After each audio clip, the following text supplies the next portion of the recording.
Meus queridos, agora chegando às festas de fim de ano, nós sabemos que nós temos muitos momentos de alegria, de confraternização, mas esses momentos também podem oferecer alguns riscos domésticos. Nós sabemos que muitos acidentes podem acontecer em casa mesmo.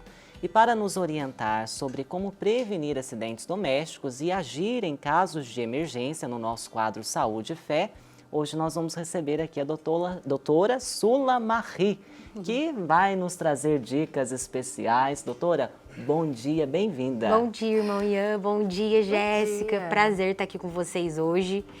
Eu achei muito importante a pauta de hoje, porque é muito comum que aconteçam alguns acidentes domésticos, onde eles podem ser até fatais. E assim, no final do ano, eles acabam acontecendo em maior número. Os dados que a gente tem é que no final do ano, por estar essas festas, a gente tem mais festas, mais atividades, as pessoas estão mais atarefadas, as coisas podem acontecer mais porque as distrações são maiores.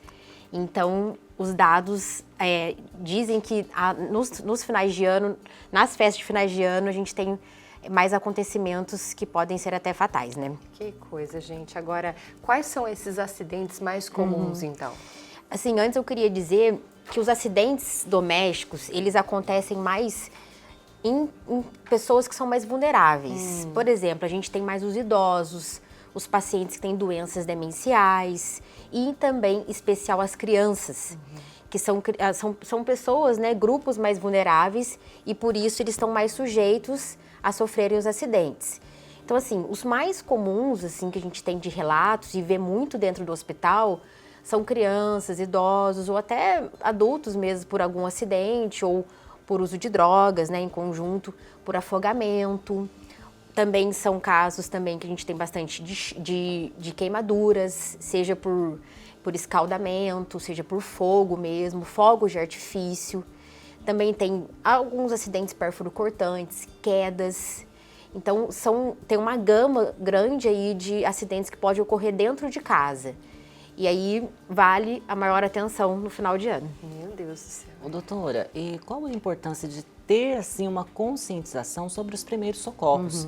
Porque na hora do desespero, a gente quer fazer qualquer coisa, né, para ajudar a pessoa. O que vem na cabeça? Como que a gente se orienta nesses momentos? O principal é a informação que a gente traz hoje aqui. Isso também é importante dizer que eu gosto de vir falar com vocês porque a informação é de uma forma leve. A gente fala de um assunto importante, mas de forma leve para levar orientação para as pessoas que estão lá nos assistindo. Então, assim, é importante entender que alguns casos a gente deve agir. A pessoa queimou, fez uma queimadura leve, superficial, de primeiro grau, queimou numa superfície, por exemplo, que a gente está mostrando lá na televisão, ou uma queimadura solar, que são coisas que são mais benignas, vamos dizer assim. Vale tratar através de um creme ou uma queimadura de superfície que a gente pode colocar em água corrente. Nesses casos, quando são casos mais graves, por exemplo, uma queimadura de segundo, de terceiro grau, ou que você vê que o paciente, a pessoa, né, dentro de casa, ela levou, por exemplo, um choque, são casos que a gente deve ligar, né, para emergência, entrar em contato com o SAMU, que é 192, e aí acionar, ou se conseguir levar a pessoa numa emergência mais próxima para ser atendido de uma forma especializada, porque talvez em casa a gente não consiga dar o suporte necessário naquele momento, que seja tão grave. Agora, quais são os maiores riscos daqueles que usam, então, churrasqueiras e também manuseiam os fogos de artifícios, né? Por exemplo, final de ano, muito churrasco, né? Muita confraternização. Acontece muito de, às vezes, ter explosões dentro das churrasqueiras e o fogo atingir, principalmente, áreas superficiais, mais, né, cefálicas das pessoas, como rosto, cabeça, tórax. E essas queimaduras geralmente são muito graves. A gente tem queimadura de terceiro grau nesses casos. E, inclusive, assim, quando a gente atinge partes mais profundas do corpo, aí o paciente, e mais extensas também, o paciente deve ser atendido de uma forma rápida em ambiente hospitalar.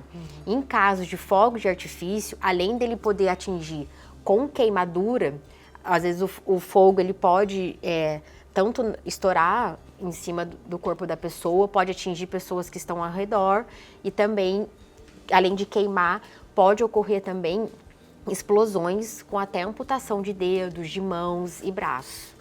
E Nesses também casos. atingir rosto, né, a parte da cabeça. Isso eu falo porque é muito comum a gente ver isso dentro de um hospital. É muito triste, às vezes, ver uma criança por escaldamento que foi queimada, é muito comum. E assim, eu atento também em algumas situações que parece que são, às vezes não seja comum, mas pra gente que vê muito é comum, pessoas que acabam engasgando.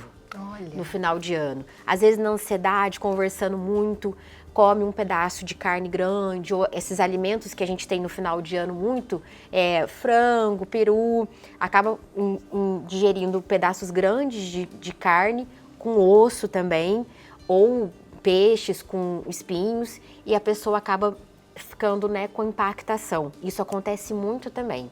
Meu Deus. E aí vale ficar atento, porque além da pessoa ficar com essa impactação, pode também ir para a via aérea superior. Via aérea superior que eu falo por onde a gente respira. Então isso pode acabar causando um sufocamento. Ou até a morte. Infelizmente. Infelizmente. Isso acontece muito em pacientes idosos, no caso. E crianças, não por alimentação, mas as crianças, elas têm essa fase de descobrimento, então elas acabam acessando muitas coisas e descobrindo pela boca.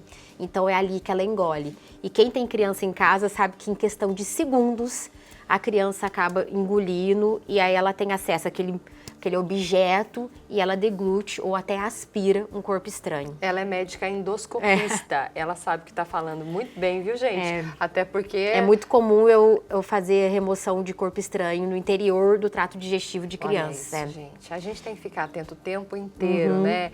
E, bom, é claro que a gente quer viver bem o ano, encerrando, alegria, com a família, mas sempre com muita atenção. Afinal, para a gente viver um novo ano, a vida precisa estar em perfeito estado, né? E vai estar, se Deus quiser. Se Deus quiser, Às né? vezes um momento de alegria pode se tornar um momento de tristeza, por desatenção, né? Por falta de orientação. Então, se você passar por uma emergência durante essas festas, ligue para 192, o sistema de atendimento de urgência, para que você seja atendido com a devida orientação de um profissional médico ou da equipe de enfermagem, né?